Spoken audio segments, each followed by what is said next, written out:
Hello बच्चों, let's see the question. So our question says, write the story of a legend of the Northland in about 10 sentences. तो बच्चे हमें क्या करना है, क्वेश्चन में क्या पूछा गया है कि आपको a legend of the Northland की स्टोरी को 10 सेंटेंसेस में एक्सप्लेन करना है, यानी जो पोम है उसको एक स्टोरी में बताना है आपको, बहुत सिंपली। तो चलिए समझते हैं अपना आंसर।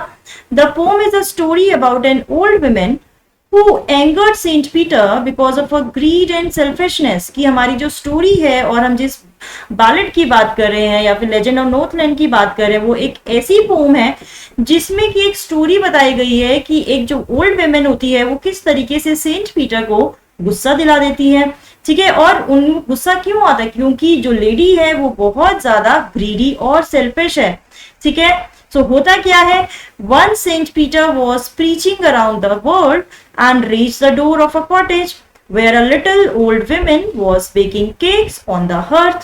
ठीक है, तो यहाँ पर एक बार की बात है जब सेंट पीटर वर्ल्ड के अराउंड प्रीच कर रहे थे। प्रीच मतलब उपदेश दे रहे थे, और वो इतना ज्यादा टायर्ड हो जाते हैं, इतना भूखे होते हैं कि वो एक ओल्ड वुमेन की कॉटेज के डोर पर पहुंच जाते हैं। ठीक है, जो कि अब ओल्ड वुमेन क्या कर रही थी उस टाइम, अपने हर्थ में केक्स को बेक कर रही थी। Saint Peter was almost fainting with hunger, कि सेंट पीटर इतना थके हुए थे और भूख से उनकी जान निकल रही थी, वो बेहोश हो रहे थे। And therefore so he asked the lady to give him a piece of cake out of store। ठीक है, तो जो सेंट पीटर हैं वो लेडी से क्या करते हैं, बोलते हैं कि मुझे अपने स्टोर में से एक केक का टुकड़ा दे दो या एक केक दे दो मुझे। ठीक है, because she had many, right, she was baking many cakes.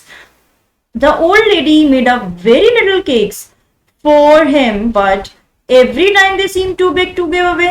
Right? अब लेडी क्या करती है, because she is greedy, she is very selfish, तो अपनी ग्रीड में वो बहुत ही छोटा छोटा डो लेती है और एक बहुत ही लिटिल केक बनाने की कोशिश करती है, लेकिन जब देने का टाइम आता है तो उसे वही केक बहुत ही ज्यादा बड़ा लगता है। Ultimately, she baked one cake which was as thin as wafer, यानी कि जो इतना पतला केक बनाती है, वेफर आप सबको पता होगा, चिप्स को हम बोलते हैं, कि वो इतना ज्यादा पतला केक बनाती है जो कि एक वेफर की तरह लग रहा था, but she couldn't even give it away, कि वो उसे भी नहीं दे पाती। ठीक है, सो आप समझिए कि जो लेडी थी वो कितनी ज्यादा ग्रीडी थी, कितनी सेल्फिश थी, उसमें ह्यूमैनिटी बिल्कुल नहीं थी।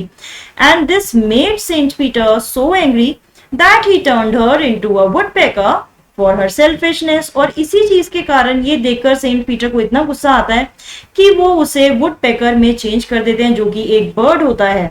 ठीक है, for her selfishness and greed he told her that she was far too selfish to dwell in a human form. और वो उसे ये भी बोलते हैं टर्न करने से पहले कि तुम बहुत ज्यादा सेल्फिश हो एक ह्यूमन बॉडी में रहने के लिए, and to have both food and shelter and fire to keep her warm।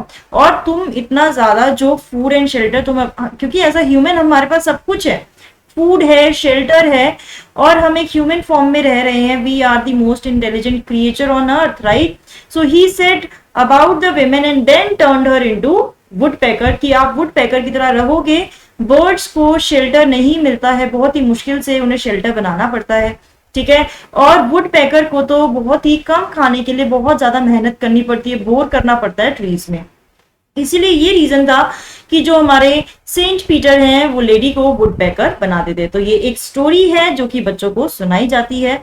ठीक है, सो बच्चों, I hope you have understood the whole answer. All the best.